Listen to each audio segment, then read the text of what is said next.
سلام طعنان نخلهم تخاتلتي يكون اندابلكو نابناي لمعنت مدبي كاتو أوناي لمعنتي مدبي كم تلمود نعهم نتخاتلتي يمهريو إلى حسبكو مدب حيزلكم متسيله ناي لمعنتي مدبي زلعلو كابتو تاوركب مرحاق أمتلخم أبتعناكم زسعبو نجرات كنرينا بفلاي متلخم دون خيبل نايتو تاوركب سمعتكم نختفق إيرلي جاكوليشن ويدما قلتفكا أناي مفساس أقم كسعبلكم ون زخئليو نزيو من كالوت كابصوتاو ركب سلازرحاكم كغاطمكم زخيل صقامات كنرينا سكاب ناي مدبي فصامه حبيركم نصنحو نزي channel حدش زخونكم سبسكرايب بمغبارن نتاناي دول ملكت حند شعب بمكان سفلاليو ناي صوتاو ركب ناي طعنا كمون ناي حدارن ناي فقرن هيوت انفورميشن ترغبلو channel سدرا نختكونو بخبري نحتت مدبنا نابزحات سبات بصحو بزحات احواتنا تمهرتي نخوسدلو لايك غيركم جمرو سدرا نسخونكم مني ندامسغنكو مدبي كملس حد دقانستيو ننوح جزء كاب صوتاو ركب انترحيقنا دنقلنانا يملس يوزبل استقاقي عردادا زلوان دقانستيو اللوا ازي استقاقي عردادا ايو دنقلناي كملس اللي يخقليو الكنتراح كاب صوتاو ركب مرحاق عدلاي كونن صوتاو ركب ناي ودسب سقاوي سميتن دليتن سلازخونا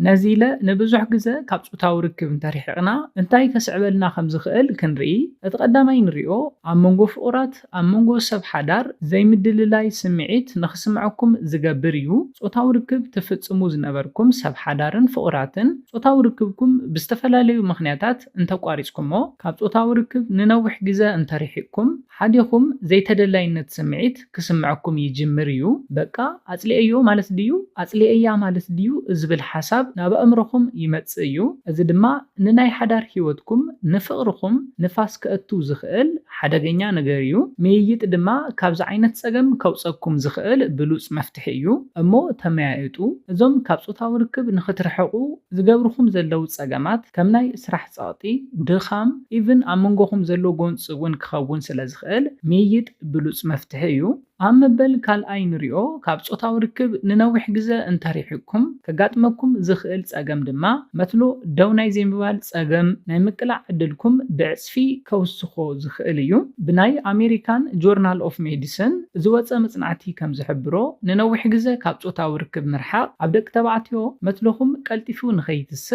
كغبر يخيليو ات مصنعتي كم زحبرو سبورتاوي اكسرسايز نسونتنا طنكاره كم زهبنا بتدغاغامي صوتاو كب مفتصام دما ناي مثلو ጨዋዳታት ንኸይደኽሙ ይገብርዩ ይብል እትመጽናዕቲ ካብ ጾታው ርክብ ንነዊሕ ግዜ ዝረሓቁ ሰባት ካብቶም ጾታው ርክብ ኣብዚሖም ዝፍጽሙ ሰባት ናይ መትሎ ደው ናይ ዘይምባል ጸገም ናይ ምቅላዕ ዕድሎም ዝሰፍሐዩ ይብል እትመጽናዕቲ ስለዝኾነ እቲ ካልኣይ ንነዊሕ ግዜ ካብ ጾታው ርክብ ምርሓቅኩም ከስዕበልኩም ዝኽእል ጸገም እንታይ እዩ ናይ መትሎ ደው ናይ ዘይምባል ጸገም እዩ أمبل سالساين ريو كابصوتاو ركب كنرحق انتلنا زقاتمنا ጸገም ድማ نسترس ديبريشن ጭንቀት የጋድዶዩ ጾታው ركب ኣብትፍጽሙሉ ግዜ ኦክሲቶሲንን ኢንዶርፊንን ዝበሃሉ ሆርሞናት ይፍልፈሉ እዮም እዚኦም ድማ ፍትሕ ንኽንብል ደስ ንኽብለና ይገብሩ እዮም ብተጻራሪኡ ድማ ንነዊሕ ግዜ ጾታው ركب ከይፈጸሙ ዝጸንሑ ሰባት ካብቶም ኣብዚሖም ጾታው ركب ዝፍጽሙ ሰባት ኣብ ሰብ ዝበዝሖ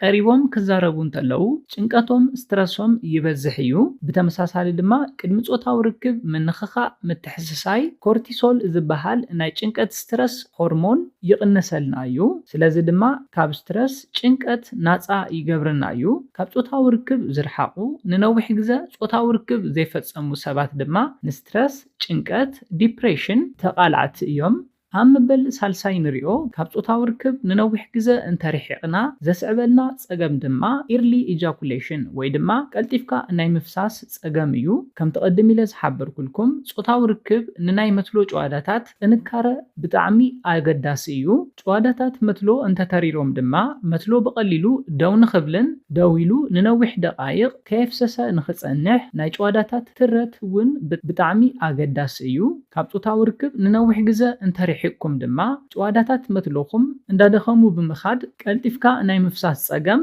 ናይ ምቅላዕ ዕድልኩም እንዳሰፈሐ ይኸይድ እዩ ኣብ መበል ራብዓይ ንሪኦ ካብ ጾታዊ ርክብ ምርሓቕና ዘምፀልና ሳዕቤን ድማ ንሰዓልን ተመሳሰልቲ ሕማማት ናይ ምቅላዕ ዕድልና ዝሰፍሐ እዩ ዝኸውን። ኣብ ኣሜሪካ ፔንሲልቫንያ ዌክስ ባር ዩኒቨርሲቲ ብዝተገበረ መጽናዕቲ ጾታዊ ርክብ ብሰሙን ሓደ ግዜ ወይ ድማ ክልተ ግዜ ምፍጻም ኢሞግሎቢን ኤአይጂኤ ብ30% ከም ዝውስኽ ሓቢሮም እዮም። እዚ ኢሞግሎቢን ኤአይጂኤ ንሕማም ንምክልኻል ቅድሚት ከም ወታደር ደው ዝብሉ እዮም። ብተጻራሪኡ ድማ ጾታዊ ርክብ ዘይምፍጻም ነዚ የስእነና እዩ። ስለዝኾነ ድማ ብቐሊሉ ብሰዓልን ተመሳሰልቲ ሕማማት ናይ ምቅላዕ ዕድልና ዝሰፍሐ እዩ ዝኸውን። ኣብ መበል 50 ንሪኦ ካብ ጾታዊ ርክብ ምርሓቕ ዘስዕቦ ድማ ኣብ ደቂ ኣንስትዮ ዘጋጥም ፀገም እዩ። እዚ ድማ ኣብ ብልዕትኽን ከባቢ ራሕሲ ንኸይህልው ዝገብር እዩ። ካብ ጾታዊ ርክብ እንተሪሕክን ኣብ ብልዕትኽን ራሕሲ ኣይህልውን፣ ብልዕትኽን ይነቅጽ እዩ። እዚ ድማ ጾታዊ ርክብ ክትፍጽማ እንተለኽን መትሎ ከኣቱ ክወፅእ እንተሎ ቃንዛ ንኽስምዕክንን ናብ ናይ ጾታዊ ርክብ ናይ ዕግበት ፀግዒ ንኸይትበጽሓን ዝገብር እዩ። ናይ ብልዕቲ ምድራቕ ክፍታሕ ዝኽእል ብባዕሉ ብጾታዊ ርክብ እዩ። ደጋጊምክን ጾታዊ ርክብ እንተፈጺምክን ብልዕትኽን ራሕሲ ከፍልፍል ይጅምር እዩ። እዚ ድማ ኣብ እዋን ጾታዊ ርክብ ቃንዛ ንኸይስምዐክን ይከላኸለልክን እዩ። ናብ ናይ ጾታዊ ርክብ ዕግበት ድማ ብቐሊሉ ንኽትበጽሓ ዝሕግዘክን እዩ። እስካብ ሕዚ ዝረኣናዮም ካብ ጾታዊ ርክብ ስለ ዝረሓቕና ከጋጥሙና ዝኽእሉ ሳዕቤናት እዮም። ጾታዊ ርክብ ብዙሓት ጥቕምታት ይህበና እዩ። ካብ ሕማም ልቢ ዝከላኸለና፣ ካብ ጸቕጢ ደም ዘርሕቐና እውን እዩ። ካብዚ ብተወሳኺ ድማ ጾታዊ ርክብ ኣብዚሕኩም ፈጺምኩም ናይ ዘርኢ ፍረ ፈሳሲ ወይ ድማ ስፐርም ንብሎ ተፍስሱ ደቂ ተባዕትዮ ካብ ጾታዊ ርክብ ዘይፍጽሙ ደቂ ተባዕትዮ ንፕሮስቴት ካንሰር ናይ ምቅላዕ ዕድልኩም ዝነኣሰ ከም ዝኾነ መጽናዕትታት ይሕብሩ እዮም። ኣብ 2016 ዝተገበረ መጽናዕቲ ብሓደ ወርሒ 21 ግዜ ስፐርም ዘፍስሱ ደቂ ተባዕትዮ ብወርሒ ካብ 4 እስካብ 7 ግዜ ካብ ዘፍስሱ ደቂ ተባዕትዮ ብፕሮስቴት ካንሰር ናይ ምቅላዕ ዕድሎም ዝነኣሰ እዩ። ንደቂ ኣንስትዮ ድማ ፐልቢክ ፍሎር ዝተባሃለ ጨዋዳ ብምትራር ናይ ፍሕኛኽን ስራሕ ብሉጽ ንኽኸውን ይሕግዘክን እዩ። ሽንቲ ናይ መሓዝ ፀገም ይከላኸለልክን እዩ። ሓደ ደቂ ኣንስትዮ ሽንቲ ዘምልጠን ደቂ ኣንስትዮ ኣለዋ። እዚ ድማ በዞም ጨዋዳታት ምትራር ክመሓየሽ ዝኽእል ፀገም እዩ። ጾታዊ ርክብ ድማ ነዚ ብሉጽ መፍትሒ እዩ። ክነጠቓልሎ እንተለና ጾታዊ ርክብ ዝህበና ጥቕምታት ነዚ ይመስል። ካብ ጾታዊ ርክብ ንነዊሕ ግዜ እንተርሒቕና ድማ ከጋጥሙና ዝኽእሉ ሳዕቤናት ነዞም ዝረኣናዮም ይመስሉ።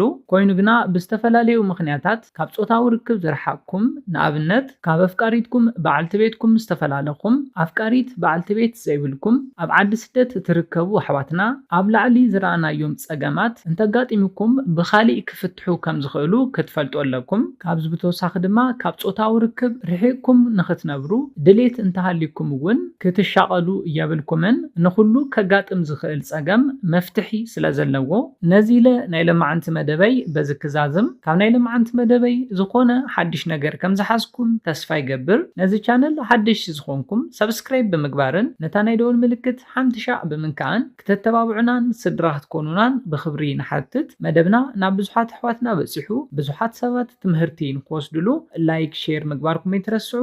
ሓሳብ ርእቶኹም ንመደብናን ንቻነልናን ንምዕባይ ስለ ዝሕግዘና ሓሳብ ርእቶኹም ብኮሜንት ግለጹልና። ብኻሊ መደብ ብኻሊ ሓሳብ እስካብ ንራኸብ ሰላምን ጥዕናን ንኹላትና ይቕኒየለይ።